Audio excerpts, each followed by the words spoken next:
नमस्कार दोस्तों, मैं विद्याधर आपके सामने लेके आया हूँ अपने एसबी क्लासेस पर। साइंस के रिपीटेड जो क्वेश्चंस अपन कर रहे थे एसएससी जीडी 2025 से रिलेटेड, जो अपनी टेस्ट सीरीज चल रही थी, उसी को अपन आगे बढ़ाते हुए हैं। अगला हमारा जो पेपर आया है उसमें हम कुछ एक क्वेश्चन करने वाले हैं जो पीरियोडिक टेबल से रिलेटेड हैं। बहुत ही इंपॉर्टेंट चैप्टर है पीरियोडिक टेबल, और काफ़ी टाइम इसमें से एग्जाम में क्वेश्चंस रिपीटेड होते रहते हैं, तो बहुत ध्यान से समझना है और क्वेश्चंस के आंसर भी साथ साथ देने की कोशिश करना है। तो आइए अपन क्वेश्चंस को आगे बढ़ाते हैं और सीखने की कोशिश करते हैं। तो सबसे पहले आपके सामने आ रहा है क्वेश्चन नंबर फर्स्ट, जिसको अपन कहेंगे क्वेश्चन नंबर फर्स्ट आपके सामने आया है। देख के ज़रा आंसर देने की कोशिश करें और इसे समझने की कोशिश करें। थोड़ी सी भाषाओं के अंदर ही आपको क्वेश्चंस को क्या है चेंज करने की कैपेसिटी आपके पास में आनी चाहिए। आप समझ जाएंगे आराम से क्वेश्चन को अगर देखेंगे तो ध्यान से।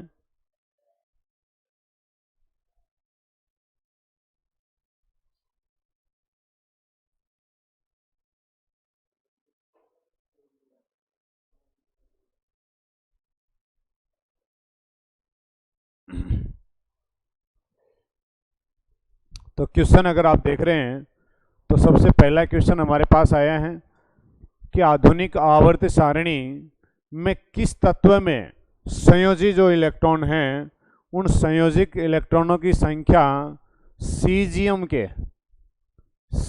के संयोजकता इलेक्ट्रॉनों के समान होती है।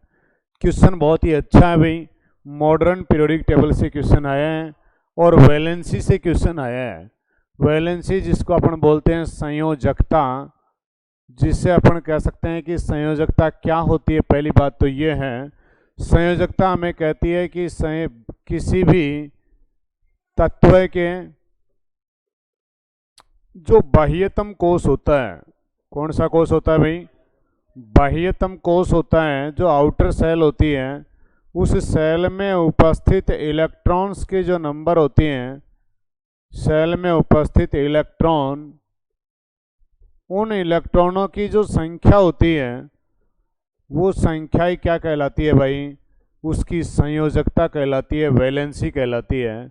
और वो जो वैलेंसी है वो पूछ रहा आपसे कि आपके पास में जो पीरियोडिक टेबल का एलिमेंट आया है वो उसमें पूछा है कि सीजियम के सिमिलियर है।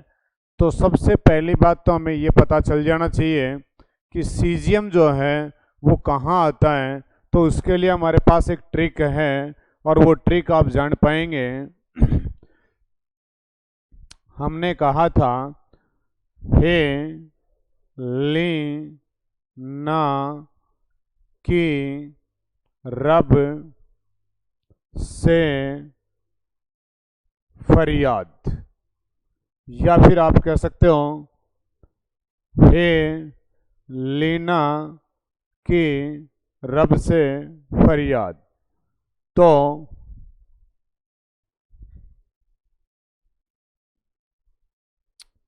लीना रूबी सजे फिरे, हे लीना की रूबी सजे फिरे।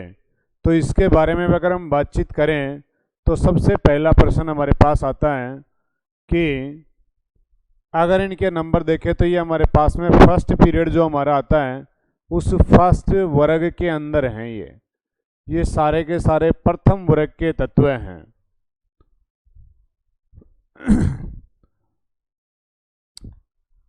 दूसरी ट्रिक बनाना चाहें तो भी हम कह सकते हैं हे लीना ने कहा रूबी सजे फिरे। तो इसका मीनिंग हुआ हे का हाइड्रोजन, Li का lithium, Na sodium, K potassium, Rb rubidium और Cs सीजियम और Fr फ्रांसियम। तो अब आपको साफ साफ दिख रहा है कि सीजियम जो है ना वो ग्रुप नंबर फर्स्ट का एलिमेंट है। जो ग्रुप नंबर फर्स्ट का एलिमेंट है तो उसकी वैलेंसी हमने पढ़ी थी कि एक वर्ग में हमेशा वैलेंसी क्या होती है? जो वर्ग होता है वर्ग में संयोजकता हमेशा एक समान होती है लाला, हमेशा एक समान होती है। तो ये बात आपको पता है, अगर वैलेंसी एक ग्रुप में एक समान होती है तो हमारे सामने जो एलिमेंट आया है वो आया है सीजियम, और सीजियम को देख के आप पता लगा सकते हो कि ये फर्स्ट ग्रुप का है। तो फर्स्ट ग्रुप में इसके साथ वालों में से इनमें कौन सा एलिमेंट है जो फर्स्ट ग्रुप में आपको दिखाई दे रहा है, इसलिए आप क्वेश्चन को बहुत आसानी से आप कर पाओगे। तो सीजियम का साथी कौन है यहाँ, तो आप बता पा रहे हैं कि बेरियम तो नहीं है, कैल्शियम भी नहीं है, पोटेशियम जो है वो हमारा सीजियम की कंपनी का ही आदमी है। यानी सीजियम जो है उसके बारे में अगर और बातचीत करूं तो इनके नंबर भी हमें याद रख सकते हैं भाई। हाइड्रोजन पहले नंबर पे आता है, पहले पीरियड के अंदर हम देखते हैं 2 एलिमेंट होते हैं, तो लिथियम कितने पे आ गया, 3 पे। फिर दूसरे में ग्रुप हमारा जो पीरियड है आवर्त है उसमें 8 एलिमेंट होते हैं, इसलिए सोडियम आ गया 11 पर, 8 की ग्रोथ होगी। फिर तीसरे में भी 8 ही होते हैं, इसलिए हम कह देंगे कि अगला आ गया पोटेशियम 19 नंबर पर। फिर उसके बाद 18 होते हैं, तो इसलिए रुबिडियम आ गया 37 नंबर पर, सीजियम आ गया हमारा 55 नंबर पर। और बातचीत करें तो इसमें फिर दोबारा से 32 जोड़ देंगे और ये हमारा जाएगा 87 नंबर पर। तो ये नंबर भी आप इनके याद रखें सकते हैं और इनको समझ सकते हैं। उम्मीद करता हूँ समझ में आया होगा क्वेश्चन। नेक्स्ट, अगर हम बातचीत करें तो आपको साफ साफ पता चल गया है, यहाँ सीजियम का पार्टनर कौन होगा, पोटेशियम होगा, जिसकी वैलेंसी भी कितनी होती है, +1 होती है, और उस सीजियम की भी वैलेंसी कितनी होती है, +1 होती है।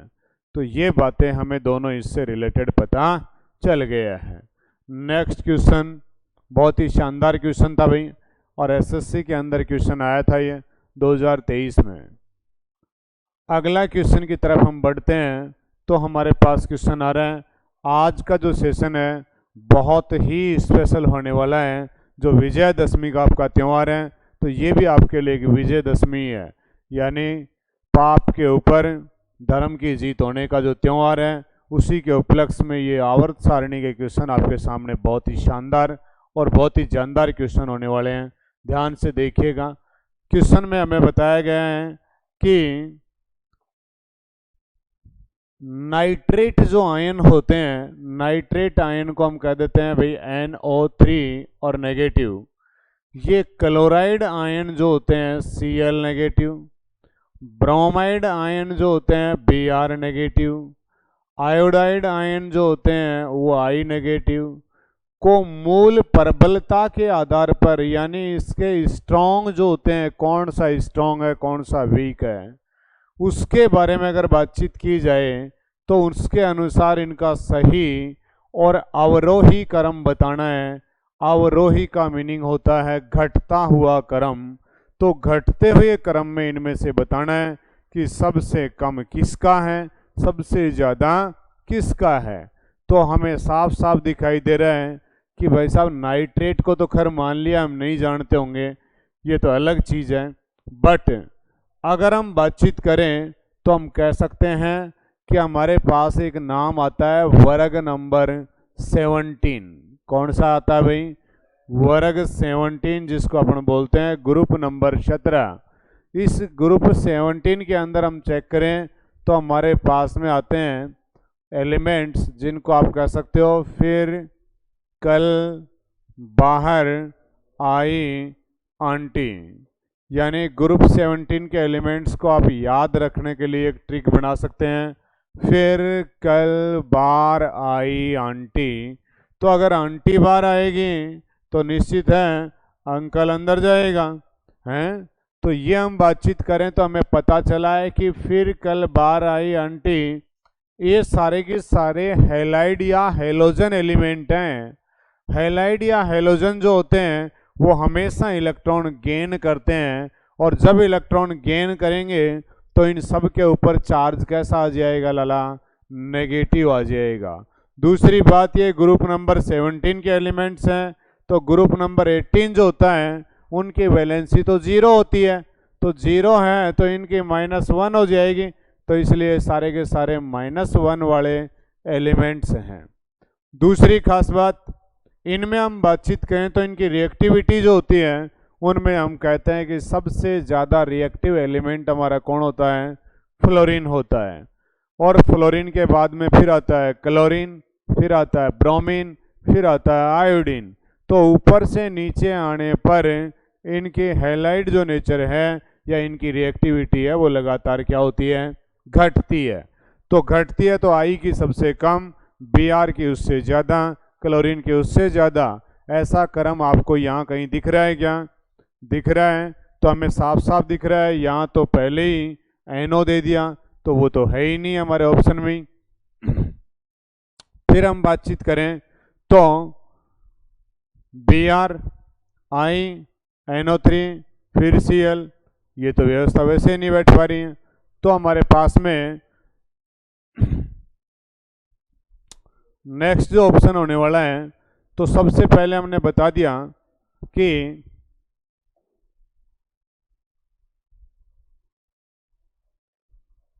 इसमें ऑप्शन में थोड़ा सा टाइपिंग में भाई मिस्टेक हो गया, और टाइपिंग मिस्टेक हो गया तो हमें पता चला कि सबसे कम तो कौन होता है हमारा, NO3, फिर उसके बाद में क्लोरीन, और उसके बाद में ब्रोमीन, और उसके बाद में आयोडीन। तो ये हमारा इनका क्रम बन जाएगा अवरोही क्रम या असेंडिंग, जिसको अपने तो हम कह देते हैं, यानी धीरे धीरे करके ना इसकी क्रियाशीलता या एक्टिविटी क्या हो रही है, कम हो रही है।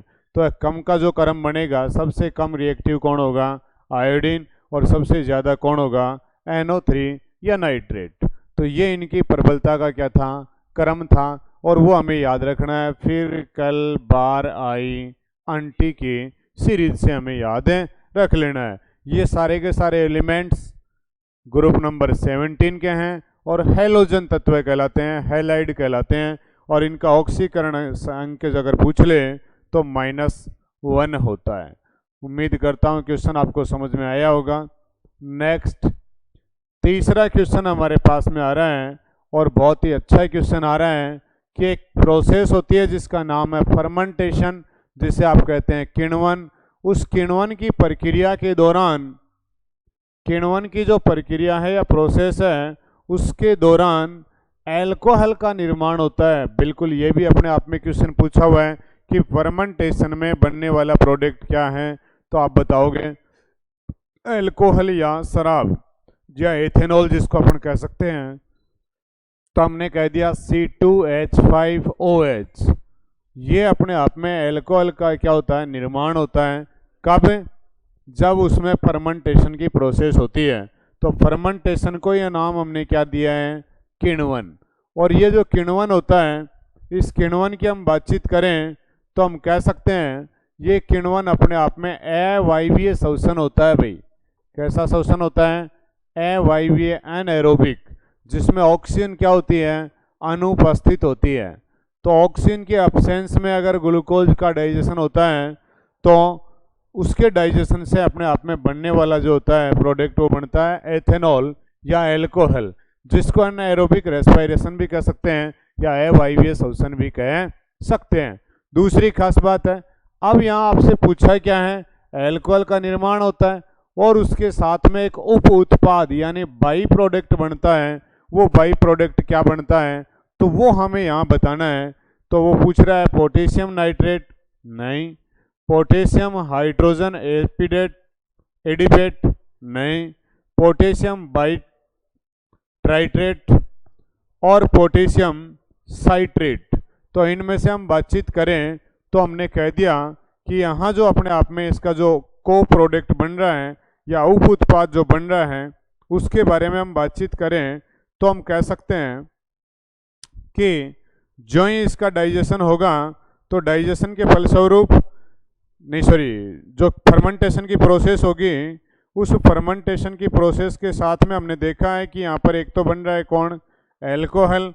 दूसरा हमारे पास में जो को प्रोडक्ट बनाना है यानी CO2 गैस निकल रही है, और साथ ही CO2 गैस के साथ ही आप देख पाएंगे तो एक साथ में प्रोडक्ट बनता है।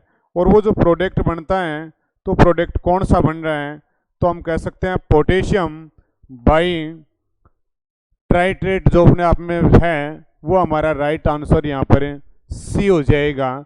तो ये क्वेश्चन भी आपके लिए बहुत अच्छा क्वेश्चन था।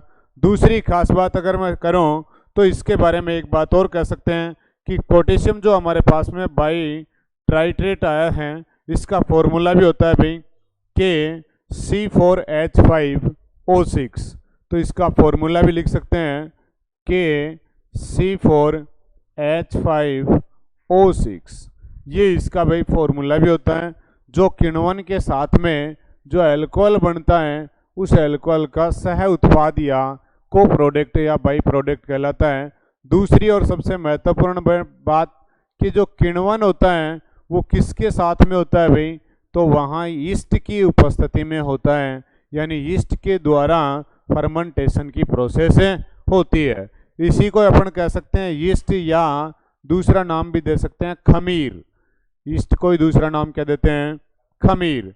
और इसमें जो बनने वाला प्रोडक्ट होता है वो अल्कोहल बनता है, या फिर आपकी जो डबल रोटी या जो ब्रेड बनती हैं उन ब्रेड को या डबल रोटीज़ को बनाने में भी इसका उपयोग किया जाता है।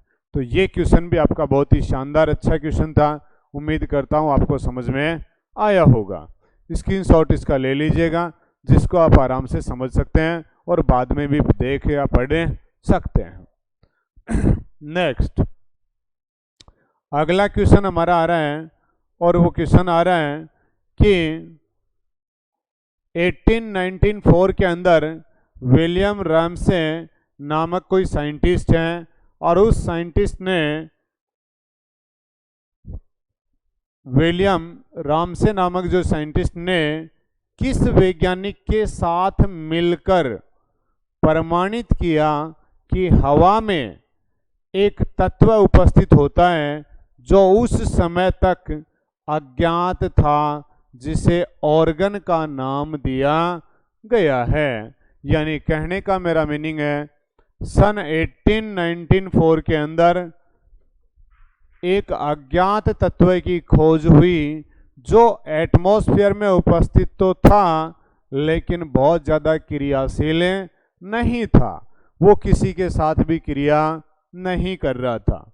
तो वे एलिमेंट्स जो किसी के साथ क्रिया नहीं करते हैं उनको हम अपन अक्रिय तत्व कहते हैं या नोबल एलिमेंट कहते हैं। लेकिन पता चला कि ये तो नोबल एलिमेंट नहीं है, ये तो नोबल गैस है, तो इसलिए इनका नाम ही क्या पड़ गया भाई, अक्रिय गैस।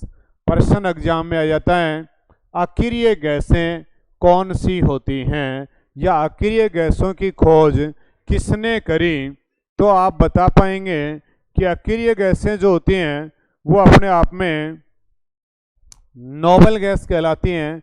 और नोबल गैस की जो खोज हुई है वो विलियम रेमसे के द्वारा उसके साथ में मिलके हुई है, जिसका नाम है रेले। क्या नाम है, रेले।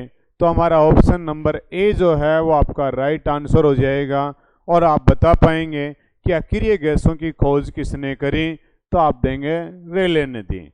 दूसरी खास बात, इसके बारे में अगर और बातचीत करें तो हम कह सकते हैं ये अक्रिय गैसें हैं, इनका नाम अगर लिखना चाहें तो आप ट्रिक बना सकते हो, हे नेता और कर्मचारी जिंदा रहो। तो ये हमारे पास में भाई 6 अक्रिय गैसें हैं। बहुत ही शानदार और इम्पोर्टेंट क्वेश्चन निकलता है। अक्रिय गैसें आपकी ज़िंदगी में ज़रूर आएंगी। इनको लोग प्यार से कातिया की बहन भी कहते हैं। कारण है कि ये अक्रिय होती हैं, किसी के साथ भी कोई रिएक्शन नहीं करती, और जब किसी के साथ कोई रिएक्ट नहीं करे ऐसा तो कोई दुनिया में है ही नहीं, बट है जिसको आप जानते हो कातिया की बहन के नाम से। कातिया की 6 बहनें हैं जिनको नोबेल प्राइज भी मिला हुआ है इस बात के लिए ही कि ये किसी से क्रिया नहीं करती हैं। तो इसलिए एग्जाम में छप जाता है नोबेल गैस किसे कहा जाता है, तो भी आपका राइट आंसर क्या होगा, ये सभी नोबेल गैसेज हैं। इनमें से सबसे हल्की पूछ ले तो आप बता देंगे हीलियम, सबसे भारी पूछ ले तो आप बता देंगे रेडॉन, इन्वायरमेंट में सबसे ज़्यादा पूछ ले तो आप बता देंगे ऑर्गन। और इस ऑर्गन की ही सबसे पहले खोज हुई थी जो वायुमंडल में उपस्थित तो थी लेकिन अभी तक वो खोज नहीं हुई थी। तब विलियम रेमसे के साथ में रिले ने क्या मिलकर इसकी क्या करी थी, डिस्कवरी करी थी। तो ये क्वेश्चन भी आपका बहुत अच्छा क्वेश्चन है, उम्मीद करता हूँ समझ में आया होगा। और कातिया की बहनों से जानकारी बनाए रखना है, ये आपकी ज़िंदगी में निश्चित रूप से आएंगे। नेक्स्ट अगला क्वेश्चन हमारे पास में आ रहा है कि भाई साहब एक नाम आया लैक्टिटॉल। लैक्टिटॉल निम्नलिखित में से किसके हाइड्रोजनीकरण से प्राप्त होता है। यानी अपने आप में एक प्रोसेस होती है कि किसी एलिमेंट के साथ हाइड्रोजन का जुड़ना हाइड्रोजनीकरण या हाइड्रोनाइजेशन कहलाता है। ये हाइड्रोजनीकरण किसका किया जाए कि हमारे पास में एक लैक्टिटॉल नाम का जो यौगिक है उसका निर्माण हो जाए। तो इनमें से आप एक एक करके बताइए। पहला दिया है लैक्टोज, दूसरा दिया है लैक्टिक अम्ल, तीसरा दिया है ग्लूकोज, चौथा दिया है माल्टोज। माल्टोज जो है उसके बारे में हम बातचीत करें तो ये 2-3 हमारे पास में डाइसेकेराइड्स हैं जिनके बारे में हम बातचीत करें तो एक होता है मोनोसेकेराइड। कौन होता है, मोनोसेकेराइड। ये जो मोनोसेकेराइड्स होती हैं इनको याद रखने के लिए एक ट्रिक है भाई, GGF। GGF जिसे बच्चे कई बार बहुत प्यार से याद रखते हैं, गोलू की GF। इसका मतलब है ये गोलू यहाँ पर कौन है, ग्लूकोज। गोलू कौन है, ग्लूकोज। दूसरा आ रहा है जी जिसका नाम है गलैक्टोज, और F है उसका नाम है फ्रक्टोज। तो इसलिए हम कह सकते हैं GGF, यानी GF तो अभी अकेली है तो इसलिए नाम पड़ गया GGF। तो अकेली है तो इसका मतलब ये मोनोसेकेराइड है। लेकिन दूसरा नाम आता है डाइसेकेराइड या बाइसेकेराइड। डाइसेकेराइड की हम बातचीत करें तो हमारे पास एक डाइसेकेराइड की भी ट्रिक है भाई। तो उम्मीद करता हूँ जो आपको बहुत अच्छी लगेगी और समझ में भी आएगी। तो अच्छी लगे और समझ में आए तो अपने दोस्तों को भी बताएं और अपना फर्ज निभाएं और हमारा मनोबल भी बढ़ाएं ताकि हम आपको और भी अच्छी अच्छी बातें बताएं। तो उसके लिए डाई ट्रिक का हमारा फॉर्मूला है मासूले। किससे ले भाई, मासूले। माँ से क्यों ले, क्योंकि ज़रूरत आपको 100 रुपये की है, क्योंकि आपके दोस्त का बर्थडे है तो अब 100 रुपये की डिमांड है। और अगर गलती से तुम पापा के सामने पेश आ गए, पापा 100 रुपये चाहिए, पार्टी आज दोस्त का बर्थडे है, तो पापा कितना देंगे वो तो आप सबको ही पता है, बाप बाप होता है, बेटा बेटा होता है। तो बाप आपको 100 लेक्चर तो दे देगा लेकिन 100 रुपये देने वाला नहीं है। 100 लेक्चर देने के बाद भी 50% मार्जिन और आपको लास्ट में 50 रुपये मिलेंगे। लेकिन अगर आपको पता खर्चा 100 रुपये का है लेकिन माँ से मांगेंगे तो माँ कितना देगी, डबल ही देगी। इसलिए डबल देती है तो नाम पड़ गया डाई, और सेकेराइड तो आप जानते ही हैं। इसीलिए हम माँ से मांगते ही हैं कि भाई साहब 100 की जरूरत है तो 200 मिलने वाले हैं। क्यों, किससे मांगेंगे, किससे, माँ से। तो नाम पड़ गया मासूले।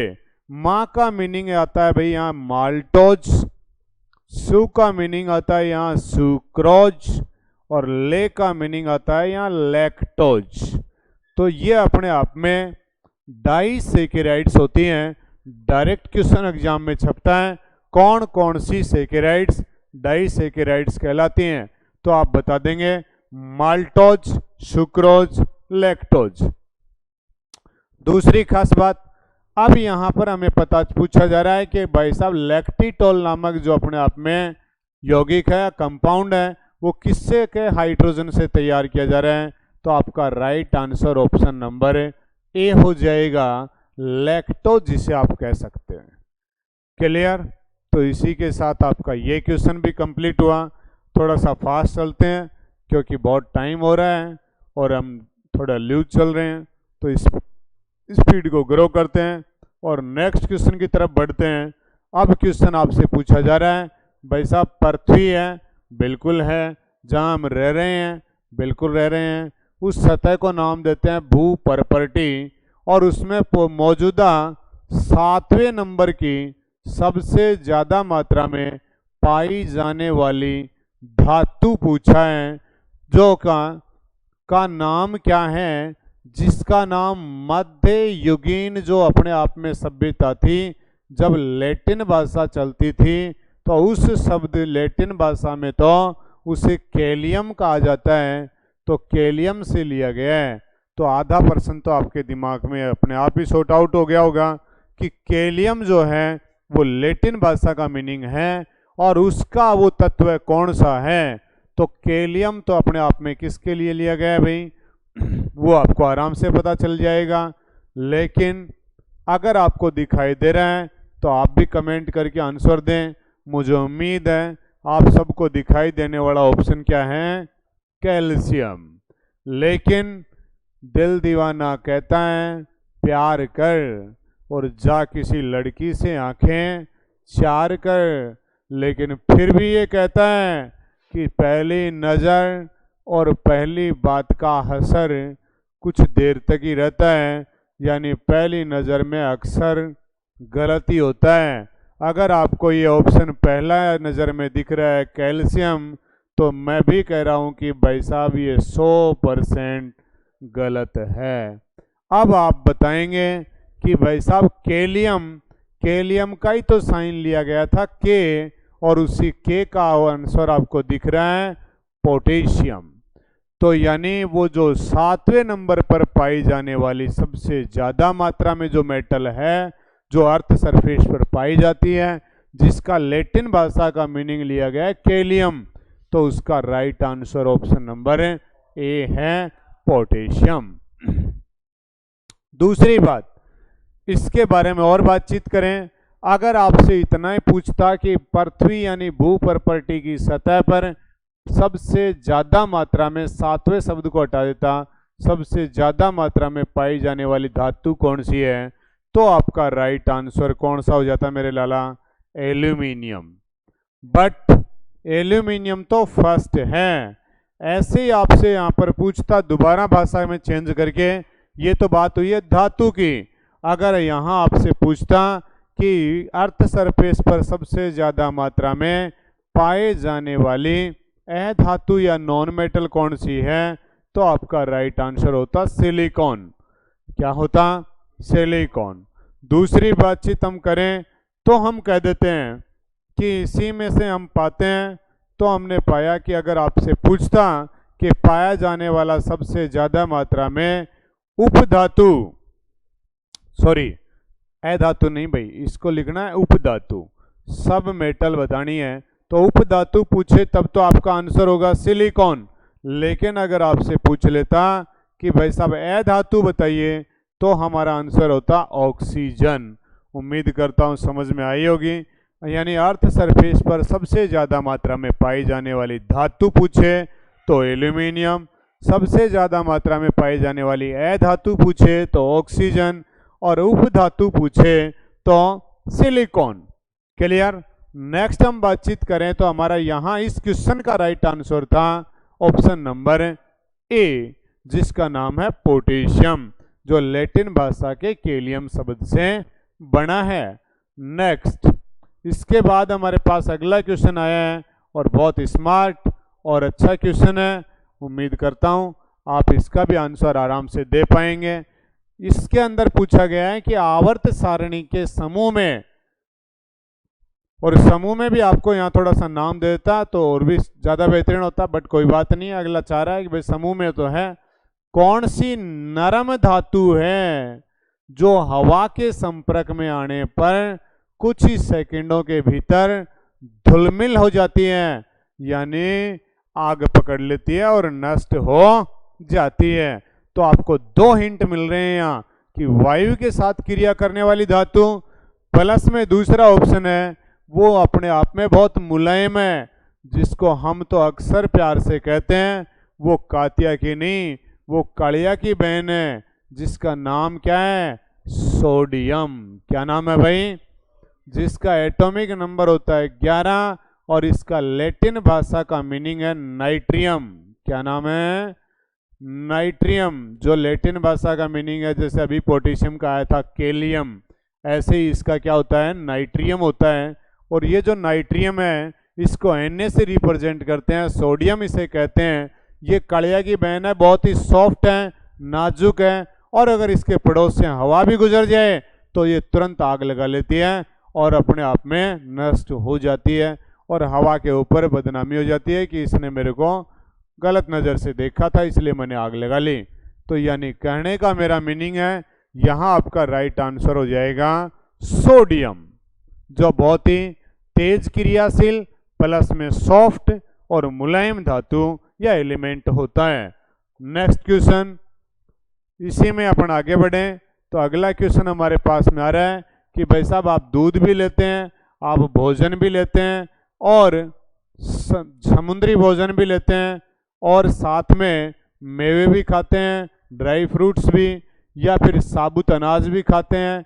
उन सब में एक खनिज पाया जाता है जो उच्च मात्रा में होता है, हाई क्वांटिटी में होता है, जो आपकी हड्डियों को और आपके स्वास्थ्य को और हमारी शरीर की मरम्मत करने की प्रक्रिया में सहायता करता है। इन सब को मजबूत करने वाला कौन सा एलिमेंट है जो आपके दूध, समुद्री भोजन, मेवे और साबुत अनाज में पाया जाता है? तो आप बता दीजिए। हड्डियों से भी रिलेटेड है, बॉडी को भी मेंटेन कर रहा है, हेल्थ को भी मेंटेन कर रहा है, तो कौन सा है? तो हमें साफ साफ पता है भाई साहब, हड्डियों में तो कैल्शियम पाया जाता है और फास्फोरस पाया जाता है। तो इनमें से कौन सा राइट आंसर होने वाला है भाई? तो ऑप्शन नंबर है ए राइट आंसर होने वाला है, जो हमें कह रहा है कि हड्डियों में फास्फोरस पाया जाता है, जो साबुत अनाज या मोटे अनाज में प्रचुर मात्रा में पाया जाता है।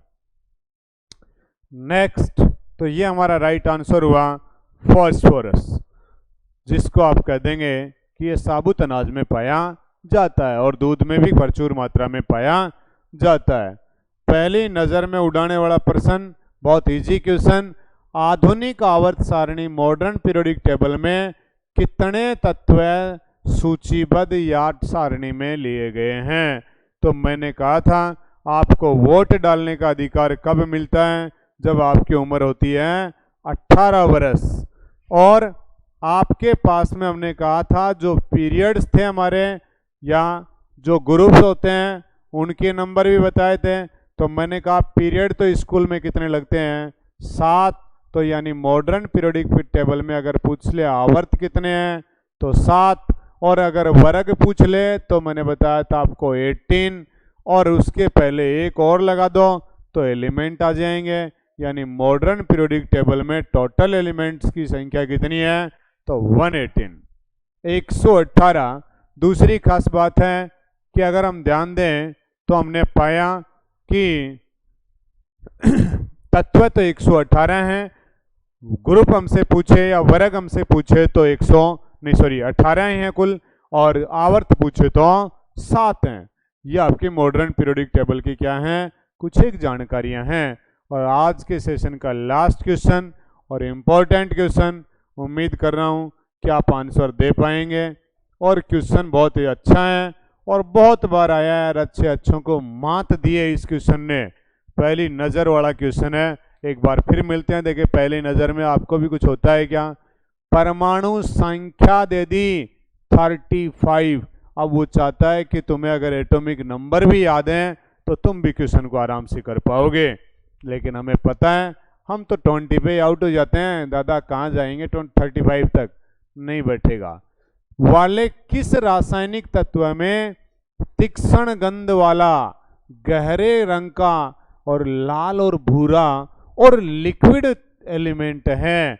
तो कौन सा है? साफ साफ दिख रहा है कि इनमें से कौन सा एलिमेंट है जो लिक्विड फॉर्म में पाया जाता है?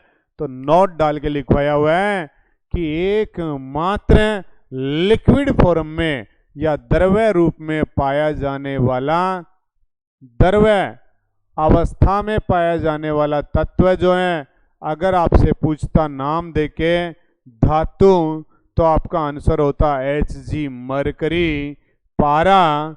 लेकिन यहाँ तो ऑप्शन में ही नहीं है सर पारा, तो फिर मेरे लाला दूसरा भी तो ऑप्शन लिखवाया था, ए धातु नॉन मेटल कौन सी है? तो आपका आंसर था Br, ब्रोमीन। तो आपका राइट आंसर हो जाएगा ऑप्शन नंबर ए, जो लिक्विड फॉर्म में पाया जाता है, एकमात्र नॉन मेटल है जिसका एटॉमिक नंबर 35 है, जिसके अंदर गंध बहुत तीक्ष्ण आती है, जिसका कलर जो है वो गहरा लाल और भूरा होता है, और ये रूम टेम्परेचर पर लिक्विड फॉर्म में पाई जाती है। तो इसी के साथ आपको विजयदशमी की ढेर सारी शुभकामनाएं। विजयी भव और यशस्वी भव, तेजस्वी भव। जय हिंद, जय भारत। धन्यवाद साथियों।